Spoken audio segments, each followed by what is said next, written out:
Something feels different in here. Just not quite sure I know what it is. Oh well. Important day today. Deafheaven's new Bermuda. It's important considering what Sunbather has meant to so many individuals. If you don't know what that is, that's the album that precedes this one right here in the Deafheaven discography. And it was a real surprise hit in 2013 whenever it came out, and ended up on the top 35 list here on this very channel without having an official album review done for it. Same was actually true of Echoes of Battle by Khaled and Brood. But after we did review it, it's sort of made it obvious that we were going to talk about New Bermuda. There was a lot that Deafheaven needed to accomplish with this disc. They needed to somehow take the sound that Sunbather was able to deliver and do it once again, while also modifying it, tweaking it, doing a little something with it, making the process unique while still maintaining what it is that they were doing. And New Bermuda, with 5 tracks, I think that they've accomplished that. I'm just going to get that out of the way right out of the gate. This is an album whose strength, or which the strength that really is involved here, is in the songwriting process. This is a band that likes to really tread the line between a couple of different influences, whether it be a little bit of black metal, from what people say, to some shoegazing, to some post-metal. Really, you could just call the whole thing post-metal, or black gaze, or post-shoegaze. Who cares at this stage of the game? Who really gives a crap how you identify it? Because what you can really expect from this are very aggressive moments that borderline on sonic chaos, that have chaotic screams that just seem to cause your mind to slowly swell and expand to the point of potential explosion, only to descend and break down into moments of repetitive beauty and bliss that start to actually tug on your emotional register just a little bit. New Bermuda is able to captivate and do that directly from the start with Brought to the Water, which is a track that we already spoke about on this channel. It was the first single that they released, and it was an absolute beautiful, haunting song, whose middle portion to its latter portion really showed and capitalized on the strengths of what we just spoke about. Really using that first idea, that initial idea, to warm up the process where you were being built up and then you were brought down or descended in the emotional wheel and brought more to a well-up situation with the latter portions, which can be very tear-jerking at times. Luna is kind of a similar philosophy, only done with a couple of extra minutes worth of time to really spare. But whenever you get into Baby Blue and Come Back is where this starts to expand even further, and this whole idea starts to really balloon.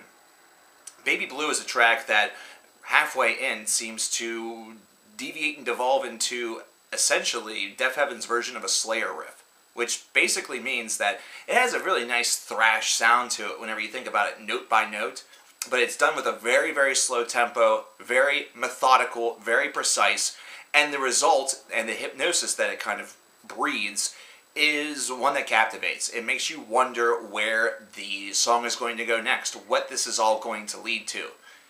Meanwhile, Come Back, the first portion of it, almost seems like the weakest portion of the album, but then descends into a 5-minute passage of such beauty that you completely forget about the opening segment of this track. The last 5 minutes of this song are transformative. It's just an absolute wonderful moment.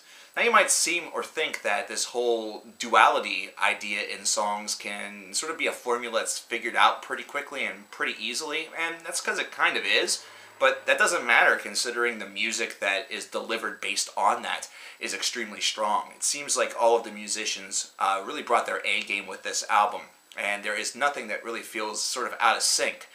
Now, some people may argue, and they would have a good point, that they kind of stay within a similar structure or a similar riff repertoire throughout the course of New Bermuda, and you wouldn't necessarily be wrong in assuming that. But it's really how those riffs are being used, how the tools are being employed, and how it fits for the song. And these are 5 songs that are all winners. They're all very elegantly constructed and well tooled to really captivate an emotional reaction. The band themselves stated that the album is going to be more about sort of transitioning from one part of your life to another part of life, whether it be from adolescence into adulthood or whatever it may be.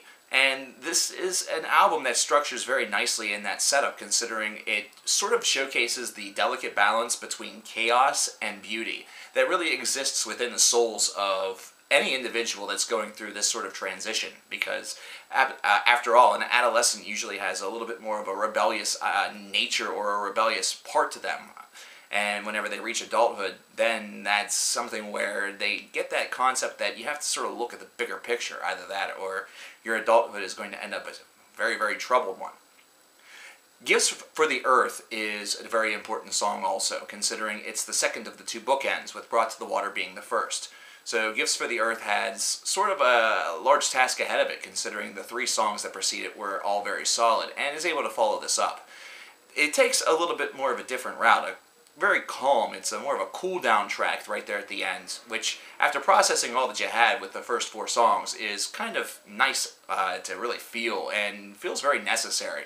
It's definitely a song to really help along the album's score for one, and once again keeps a streak going for the band of having great final tracks, with Sunbather having a killer finale as well. Only Gifts for the Earth is able to accomplish this in about 4 or 5 fewer minutes than that song was able to do.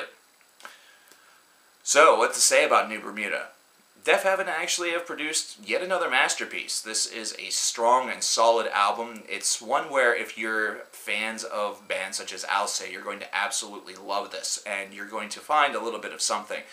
Some people also say whenever they come in that they listen to some My Bloody Valentine or some other early shoegaze and found themselves feeling right at home. Either that, or perhaps they have come from the chaos of a Boris album and found Deafheaven to really provide them just a little bit of something that is very special. The album has a lot of hype behind it for one, and has some big shoes to fill considering Sunbather's unexpected success. So New Bermuda still has some work to do in order to really captivate and capture that, but overall, on a musical level, this is one that definitely feels like a apt and very fitting companion piece to Sunbather for people who are just getting into the band through Sunbather. So you're not going to feel as though you got a completely and totally different band with one album, and that's the only album that people are going to give two craps about. I think New Bermuda's following up on that disc quite nicely.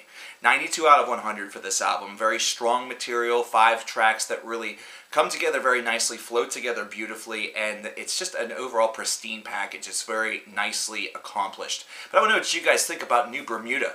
Let me know in the comments below what you think about this album, what you think about Deafheaven. Is this better than Sunbather? Is Sunbather just untouchable? Let me know, and if any of you can tell me why I feel like something feels different, just let me know, please, because it's driving me freaking nuts. Thanks. I'm CoverkillerNation. I'll talk to you later.